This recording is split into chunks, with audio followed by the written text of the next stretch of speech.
এই তোমরা কেমন আছো? লেখাপড়া করছো তো? লেখাপড়া করতেই হবে।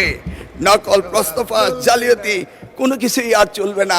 মিস্টার স্পিকার, আপনাকে ধন্যবাদ, আমি সময়ের মধ্যে শেষ করতে পেরেছি। আল্লাহ হাফেজ।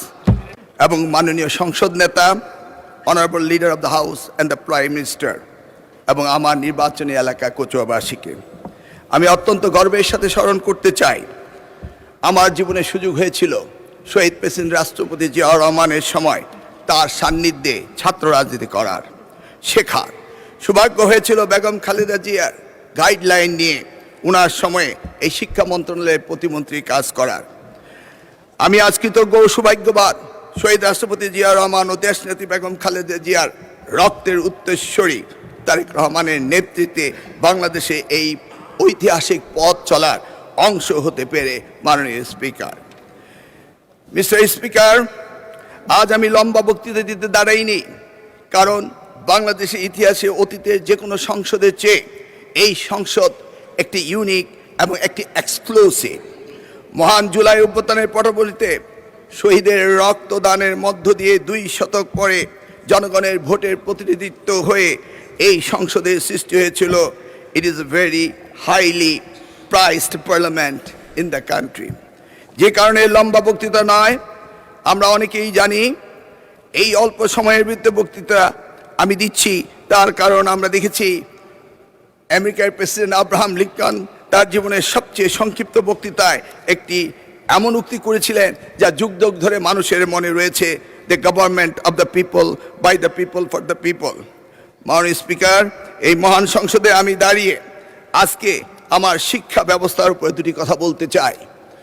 আমি দেখেছি শহীদ রাষ্ট্রপতি জিয়াউর রহমান মাত্র 16 দিনের জন্য তিনি শিক্ষামন্ত্রীর দায়িত্ব নিয়েছিলেন এবং তিনি এই শিক্ষার ব্যাপক পরিবর্তন এনেছিলেন। তারই পরে 1991 সালে দেশমাতা বেগম খালেদা যখন প্রধানমন্ত্রী হয়েছিলেন, সেই সময়ে তিনি ব্যাপক পরিবর্তন করেছিলেন। নারী শিক্ষার বিপ্লব এনেছিলেন, শিক্ষকদের জন্য অবসর ভাতা এবং কল্যাণ ট্রাস্ট হতে শুরু করে সকল সুযোগের ব্যবস্থা করে দিয়েছিলেন।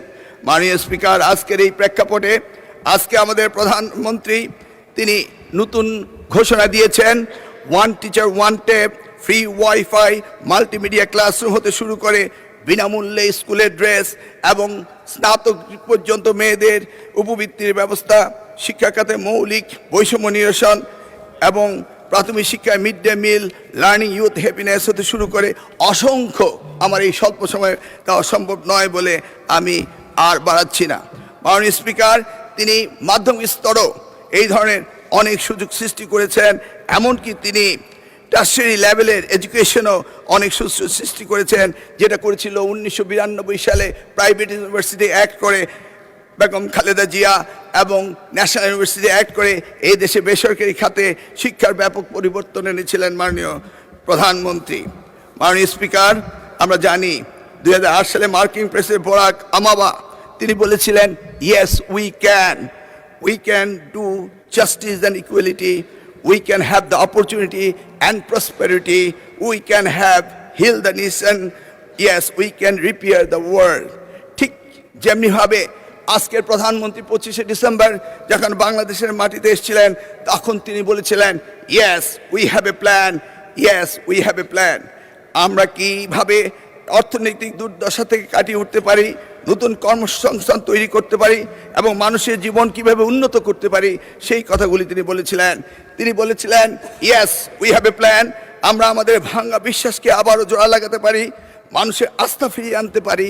তিনি বলেছিলেন, yes we have a plan. আমরা এই জাতিকে সুস্থ করতে পারি, ঘৃণা ও বিভাজনের রাজনীতি থেকে ঐক্য এবং ফিরিয়ে আনতে পারি। Yes we have a plan.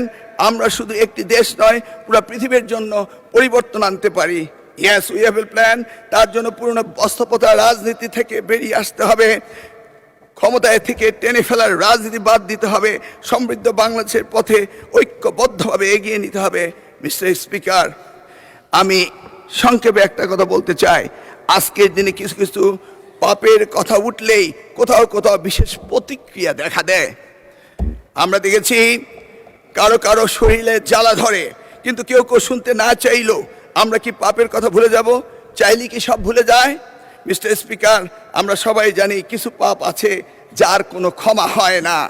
যদিও না ক্ষতিগ্রস্তরা সেই ক্ষমা না করে দেন যেটা আমাদের পবিত্র কোরআন শরীফে রয়েছে। আমরা বাস্তবতায় অনেক সময় অনেক কিছু মেনে নেই, উপেক্ষা করি, হজম করি এবং কম্প্রোমাইজ করি, কিন্তু তাই বলে পাপ কি কখনো মুছে যায়? উত্তর একটাই, পাপ কখনো মুছে যায় না। সত্যটা হলো এই জাতির ইতিহাসে সবচেয়ে বড় পাপের ঘটনাটি ঘটেছিল 1971 সালে। 54 বছর পরও জাতি তা ভুলে যায়নি। তার প্রমাণ 2026 সালের 12 ফেব্রুয়ারি আজকের এই মহান সংসদে আমরা এসেছি। সুতরাং এই পাপের কথা আমরা ভুলে যাব না, বরং প্রজন্ম থেকে প্রজন্ম আমরা এই পাপের কথা বলেই যাব। মাননীয় স্পিকার, মিস্টার স্পিকার, পরিস্থিতি আমি যা বলে শেষ করব তা সারা দেশের আমার অতি আদরের সোনামণিদের জন্য বলবো, তাদের উদ্দেশ্যে বলবো, এই তোমরা কেমন আছো? লেখাপড়া করছো তো? লেখাপড়া করতেই হবে। নকল, প্রশ্নফাঁস, জালিয়াতি কোনো কিছুই আর চলবে না। মিস্টার স্পিকার, আপনাকে ধন্যবাদ, আমি সময়ের মধ্যে শেষ করতে পেরেছি। আল্লাহ হাফেজ।